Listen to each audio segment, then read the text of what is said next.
विततदण्डकारण्यक गतविराधदलनं सुचरितघटजदत्तानुपमितवैष्णवास्त्रं पतगवर जडायुनुतं पञ्चवडी विहिताभासम्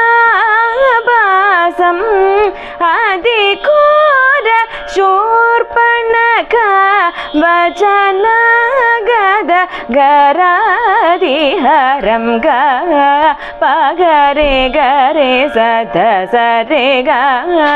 पद सदा पगरे सरे ग पगरे सरे गरे रे सद सरे गरे ग प द पद स गरे सदा रे सदा सदा गरे नि द म गरे सदा भा